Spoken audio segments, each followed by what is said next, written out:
Hello guys, welcome to my YouTube channel real word of mathematics. पिछले videos में हमने समुच्चय स्टार्ट जो किया था समुच्चय था। इसका मैं छोटा सा डिस्क्रिप्शन आपको यहाँ दे रखा है। सेट, परिभाषाएं और टाइप्स थे इसके। हमने सेट थ्योरी को थोड़ा सा डिफाइन करने की कोशिश की थी। आज हम इससे आगे बात करेंगे सेट नोटेशन, यानी कि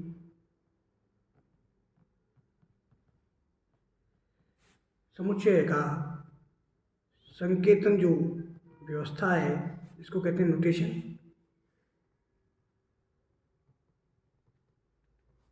नोटेशन ऑफ सेट क्या है, जरा बात कर लेते हैं।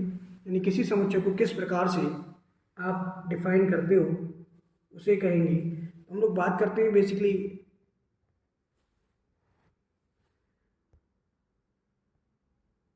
थोड़ा सा वीडियो आई थिंक अब आप लोगों को दिखाई दे रहा होगा साफ साफ। बात करते हैं कि इंग्लिश अल्फ़ाबेट मान लीजिएगा मैं लिखने हूँ तो इसके कुछ रूल्स हैं। पहला नियम है कि समुच्चय में जो अवयव लिखे जाते हैं, समुच्चय में अवयव सदैव कैसे लिखे जाते हैं? स्मॉल ऑर्डर में। सदैव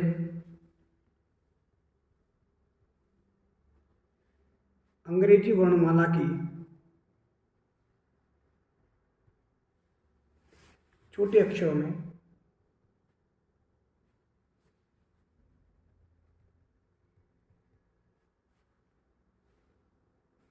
ए B C up to so on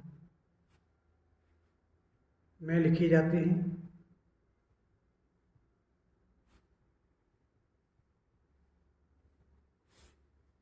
number 2, इनका कोई निश्चित क्रम नहीं होता। निश्चित क्रम नहीं होता। नंबर 3, अगर कोई एलिमेंट किसी सेट का तत्व है, एलिमेंट है या उसको बिलोंग करता है, जैसे हम कहें कि ये कोई सेट है हमारे पास ए, जो एलिमेंट है किसका? सेट एस का। ठीक, तो इसको लिखा जाता है कि ए बिलोंग्स टू एस, जिसका मतलब है ए एस समुच्चय का अवयव है। इसका मीन है, तात्पर्य है ए अवयव एस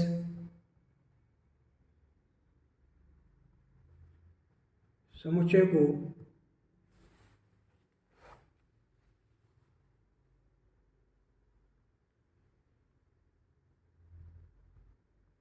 परिभाषित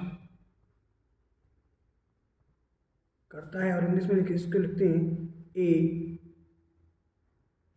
बिलोंग्स टू एस सेट।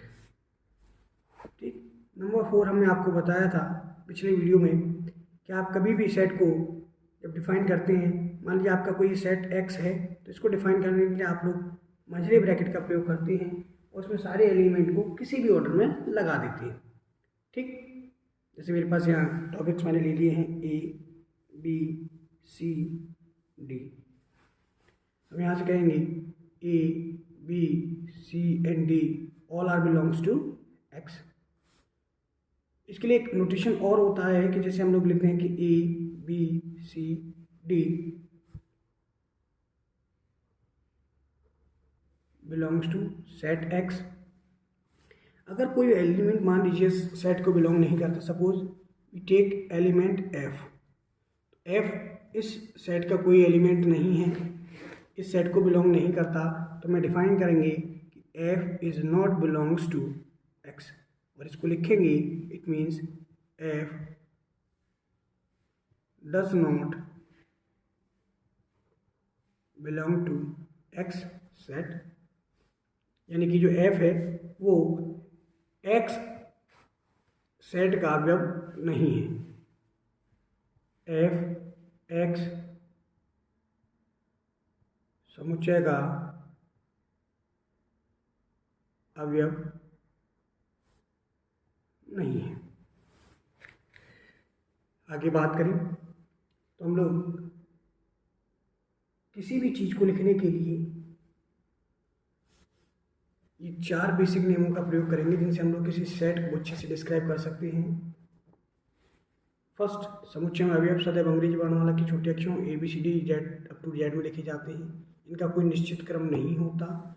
इनको लिखने के लिए आप इस नोटेशन का प्रयोग करेंगे। इसका मतलब होता है ये किसी फैमिली को बिलोंग करता है। जैसे आपसे बात की जाए, आपका जो भी नाम है और आपसे कहा जाए कि आप किस फैमिली को बिलोंग करते हैं, तो आप अपने पिताजी, दादाजी या और लोगों का नाम लेंगे जिनके क्षेत्र में एक पहचान है।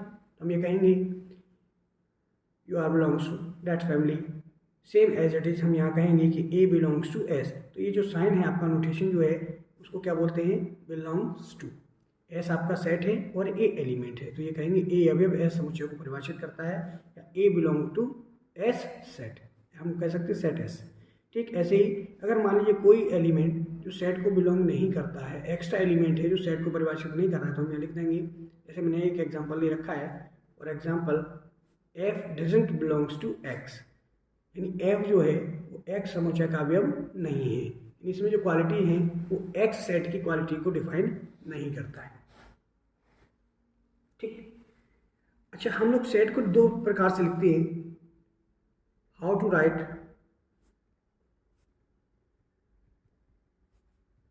अ सेट, यानी समुच्चय को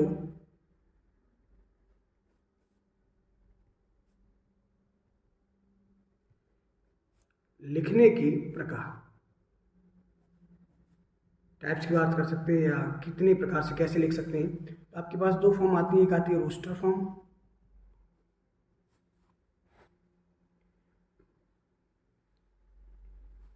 जिसको हम लोग रोस्टर विधि के नाम से जानते हैं। इसके दो नाम और हैं, इनको आप कहते हो तालिका विधि, और ये पेन नहीं चल रहा है,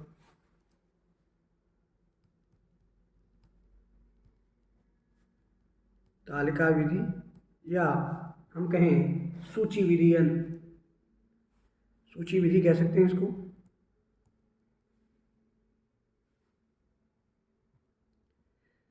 सूची विधि, इसके दो अन्य नाम हैं। दूसरा नाम आता है आपका सेट बिल्डर फॉर्म, यानी कि समुच्चय निर्माण विधि, जिसको आप इंग्लिश में सेट बिल्डर फॉर्म के नाम से जानते हैं। इसका जो दूसरा नाम है उसे कहते हैं गुण विधि, गुण विधि। अब इन दोनों को थोड़ा सा हम लोग डिस्क्राइब कर लेते हैं।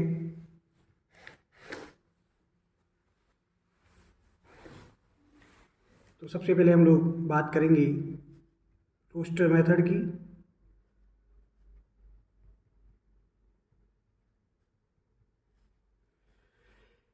देखिए, रोस्टर मेथड में होता क्या है? रोस्टर मेथड में सारे एलिमेंट को डिस्क्राइब किया जाता है, यानी एलिमेंट इसमें सभी अपने मेन फॉर्म में आते हैं। जैसे हमने कहा कि फॉर एग्जांपल बात करते हैं, पहले एग्जांपल ले लेते हैं, डिडक्टिव मेथड हम लोग यूज़ करेंगे।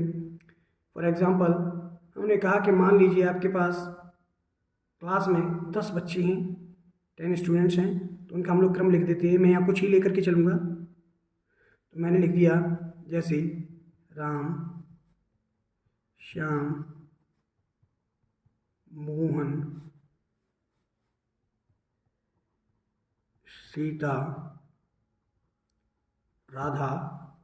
कुछ मॉडर्न से नाम भी ले लेते हैं, वरना आप लोग कहोगे कुछ इस समय जो चलने वाले हैं, जैसे चलिए थोड़ा सा मुझे कंफर्टेबल फील होता है ऐसे ही नामों में। मान लीजिए सपोज कीजिए हमने ये नाम ले लिए, 1 2 3 4 5, 5 हमारे पास एलिमेंट हैं, इनको कहेंगे तत्व कहेंगे। तो यहाँ क्या है, यहाँ सारी चीज़ें किसकी क्वालिटीज़ हैं? देवी देवताओं के नाम है। अगर हम लोग बेसिकली बात करें, अगर इसको हम लोग अलग अलग डिस्क्राइब ना करें तो एक दूसरी विधि कहलाती है, which is also known as समुच्चय निर्माण विधि। देखिए मैं दोनों चीज़ों को एक साथ लेकर के चल रहा हूँ, सेट फिल्टर फॉर्म। इसमें क्या लिखेंगे, इसी बात को जो हमने यहाँ लिखा हुआ है राम श्याम मोहन सीता राधा, इसको हम क्या लिखेंगे, X such that X belongs to god और गॉडेस, इसमें बीच में और लगा देते हैं, और गॉडेस। कहने का मतलब है कि जो एक्स है वो या तो देवी होगा या देवता होगा। ठीक, दूसरा अगर एग्जांपल लेकर के चले, 1 2 3 4 5 6, इसी एग्जांपल को हम लोग अगर सेट फिल्टर फॉर्म में देखें, लेकिन नोटेशन आप केवल एक्स नहीं ले सकते, कुछ भी ले सकते हैं। सपोज कीजिए मैंने वाई ले लिया, this is the element of sets Y where Y belongs to natural number, प्राकृतिक संख्या हैं। अभी बात करेंगे इनकी भी, हिंदी में इसको कहते हैं प्राकृतिक संख्याएं। लेकिन एक क्लाउज है कि प्राकृतिक संख्याएं 1 से 9 तक होती हैं, और हमने कहाँ तक ले रखा है, 1 से 6 तक। तो यहाँ लिख देंगे और एंड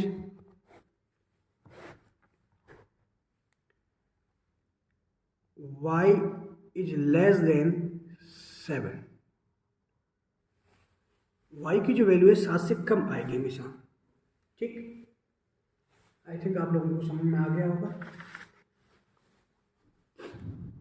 तीसरी वैल्यू की अगर बात करें हम लोग, देखिए तीसरी कॉन्सेप्ट क्या कहता है, एक एग्जांपल और ले लेते हैं।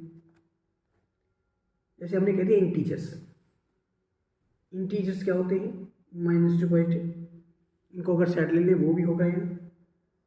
ठीक, चलिए हम कुछ एलिमेंट और ले लेते हैं। हमने कह दिया कि कुछ वैल्यूज ऐसे दे रखी हैं,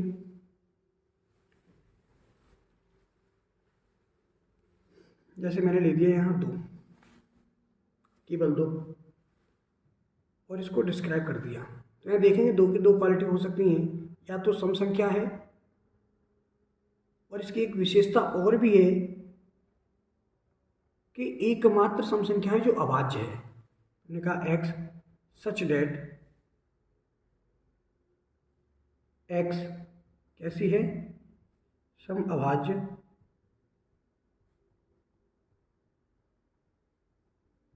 संख्या है।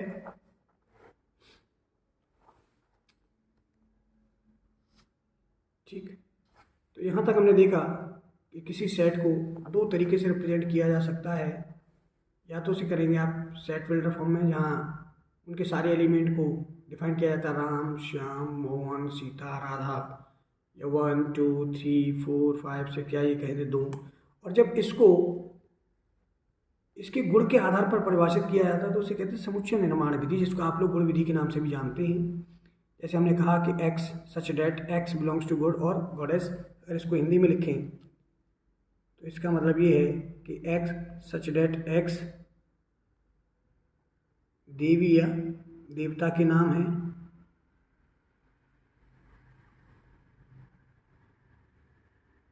देवताओं के नाम है। यानी यहाँ देखिए आपने ऊपर अभी डिस्क्राइब किया था राम श्याम मोहन सीता राधा, भगवान राम माता सीता, ये बांके बिहारी श्री ठाकुर जी के नाम हैं, श्याम मोहन, और ये उनकी प्रेयसी, या ये हम कह रहे हैं इस जगत कल्याण की आदिशक्ति माता राधा हैं। तो इनको हम लोग लिख सकते हैं कि एक्स सच डेट, इसको इंग्लिश में नोटेशन को बोलते हैं आप लोग सच डेट,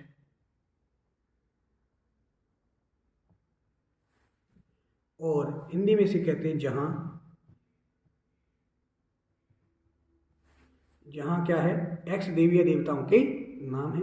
दूसरे एग्जाम्पल की बात करते हैं, नंबर दे रखे 1 से लेकर के 6 तक, तो हम ये कहेंगे Y such that Y belongs to natural numbers, हम कह देंगे प्राकृतिक संख्या है, और वाई की वैल्यू जो है 7 से कम है। ऐसे हम लोग तीसरे एग्जाम्पल की बात करें तो यहाँ हमने केवल 2 को ले रखा है, तो यहाँ इसे डिफाइन करेंगे एक्स सच डेट एक्स सम अभाज्य संख्या है, यानी एक्स जहाँ क्या है, एक्स सम अभाज्य संख्या है। और हम जानते हैं कि सम अभाज्य संख्या केवल 2 है, इसके अलावा कोई भी संख्या सम अभाज्य संख्या की श्रेणी में नहीं आती। आई होप आप लोगों को ये वीडियो पसंद आया होगा। Thank you guys. आगे हम लोग इसके वेरियस टॉपिक्स के बारे में बात करेंगे। अब जो इसके आने वाले टॉपिक्स हैं, आने वाली वीडियोस में हम लोग डिस्क्राइब करेंगे कि कैसे अलग अलग टाइप्स के सेट्स के आधार पर हम लोग क्वेश्चन करना सीखते हैं।